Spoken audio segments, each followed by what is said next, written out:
One Piece Red was a really fun and exciting movie. Even though it isn't canon to the main One Piece storyline, it provided a neatly self-contained story centered around a truly unique character in Uta, who is Shanks' daughter. In this video, I will talk about the 4 things I enjoyed about this movie. So there will be spoilers. You have been warned. The first thing I loved about this movie was the soundtrack. It was really beautiful. The Japanese artist Ado, hopefully I pronounced that correctly, who sang Uta's songs, seemed to have a real life parallel to Uta's rise to fame. Ado grew up looking at people on the internet who released cover songs, and so she began singing as well, releasing her own covers on Nico Nico. It's a Japanese video sharing service on the internet. This is very similar to Uta's rise in the sense that she also shared her songs with people via video before she ever performed live. Ado's voice is impeccable for many reasons, but 2 that stick out to me most are her large vocal range and her ability to change pace at a moment's notice, like in her song Fleeting Lullaby. Another impressive thing I noticed about the music were the lyrics. The Japanese version makes the purpose of this song clear enough, but if you sat there and read the lyrics, you could see how much Uta was going through. These are the lyrics for the song Backlight that Uta sings in the movie. Quote, "You've got no idea what it's like to be painfully lonely." And later in the song she sings, "The words I prayed in anger have crumbled in exhaustion." End quote. Those aren't exactly the bright and shining lyrics you would expect from her colorful and exciting debut in the trailers and movie promotions. These songs add an entire depth to the movie that no expository scene could. That's why this soundtrack is the central essence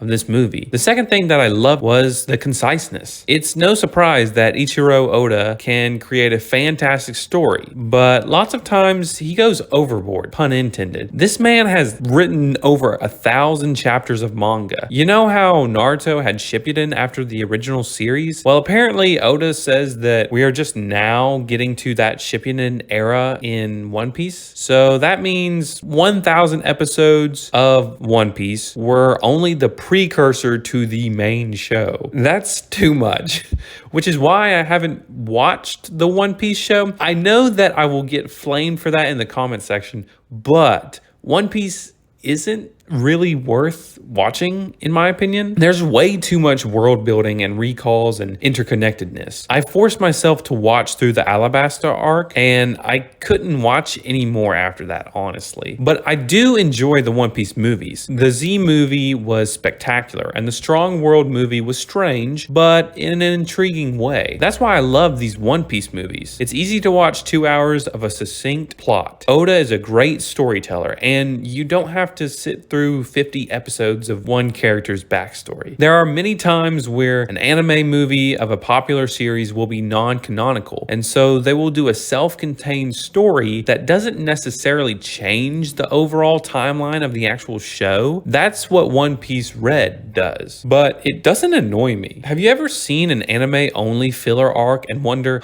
this really sucks?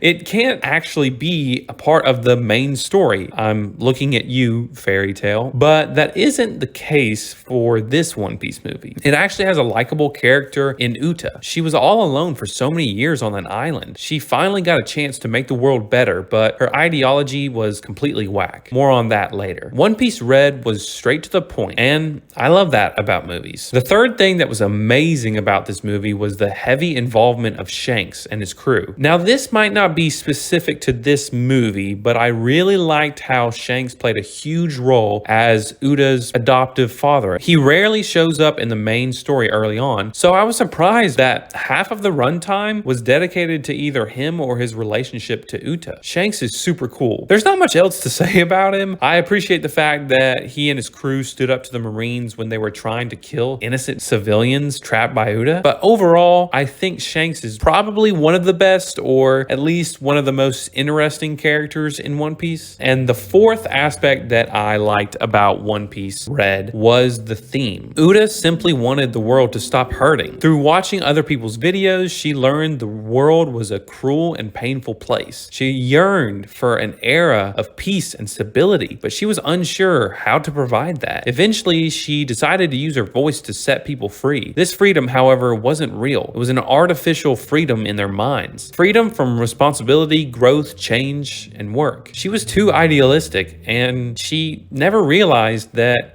responsibility, progress, legacy, and hard work, that's what humans were made to do. There is an objective sense of purpose in the world, but she was too inexperienced to see that. She thought she could provide happiness, but she ended up trapping everyone in decorated mental cage. We saw this in Naruto where Madara used the infinite Tsukiyomi to do basically the same thing. But this was different because Uda was just a powerful but emotionally damaged child. She inadvertently caused the death of an entire island's population. That is something no one can relate to, so it's hard to place blame on her. She didn't want to awaken that monster that was sealed away, but eventually she did use her powers to trap and hurt people. The silver lining was that Uda repented of her misdeeds, and she did everything in her power to right the wrongs she caused. And she accomplished that, even though ultimately we assume from the very last scene of the movie, it cost her her own life. That's not just some forgettable movie about a zany character. That was a truly emotional journey of a young girl wanting to save humanity. One Piece Red was truly a masterful movie.